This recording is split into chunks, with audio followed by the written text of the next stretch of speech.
कुछ बोलेंगे sir? Jain sir, आपने बेल मूव करी है सर ईडी मामले में आज। Thank you sir.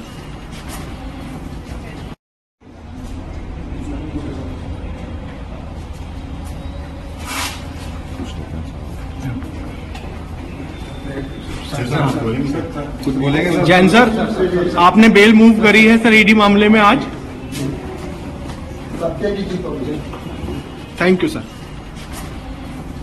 काफी समय से कस्टडी में थे ईडी मामले में, आज कोर्ट ने बेल दे दी है, किस आधार पर दी है और क्या कोर्ट ने कहा?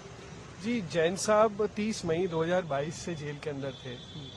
हमारा आर्ग्यूमेंट यही था कोर्ट के सामने कि इतना लंबा इनकार्सरेशन उनका हो गया है, ट्रायल अभी स्टार्ट भी नहीं हुआ है और अब तो मनीष सिसोदिया ने आर्टिकल 21 को लेके पूरा प्रिंसिपल भी ले डाउन कर दिया है कि अगर लॉन्ग इनकार्सरेशन है और आपका ट्रायल स्टार्ट नहीं हुआ है और ट्रायल में समय लगने वाला है तो आपको बेल मिलनी चाहिए। ये आपका नैतिक अधिकार है, ये आपका अधिकार आर्टिकल 21 से निकलता है और ट्रायल कोर्ट ने हमारी ये बात मान ली है। ट्रायल कोर्ट ने बहुत ही इम्फेटिकली कहा है कि कॉन्स्टिट्यूशनल प्रिंसिपल जो है आर्टिकल 21 के, which is life and liberty, would always Trump the twin conditions of PMLA. जो पीएमएलए एक्ट की जो दो कंडीशंस है उसको ट्रम्प करेंगे और आर्टिकल 21 के आधार पे, क्योंकि उन्होंने इतना समय जेल में गुजार लिया है 18 महीने का 30 मई 2022 से, इसलिए ट्रायल कोर्ट ने कहा है कि उनको बेल मिलनी चाहिए और उनको बेल दी है।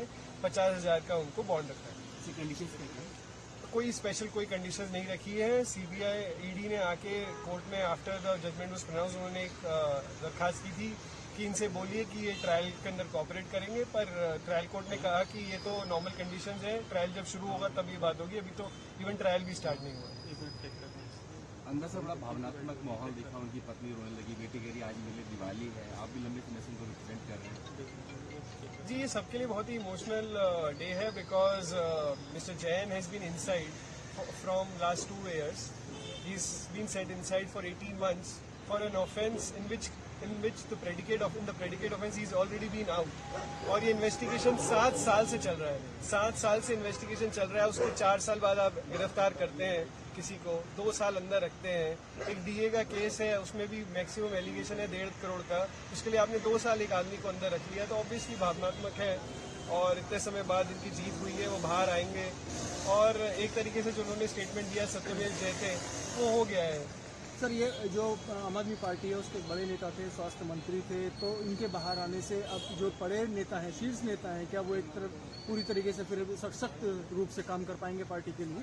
नहीं, सशक्त रूप से तो वैसे भी वो कार्य कर ही रहे थे, मतलब मुझे politically I don't know, but I think sir के बाहर आने से, जैन साहब के बाहर आने से सबको बहुत ही मॉरल उनको विक्ट्री का फील होगा and it would obviously uplift the mood off everybody in the party. To Mr. Satyendra Jain, what direction has been passed and order has been passed by any conditions? Well, trial court has granted bail to Mr. Jain. Trial court had said that he has a right under Article 21 to be not incarcerated indefinitely when the trial has not even commenced, and therefore the trial court has extended liberty, and trial court had said that he should be granted bail, and he's been granted bail. There are no special conditions which I could have seen which is there in the order. Normal conditions which is put on every accused is there.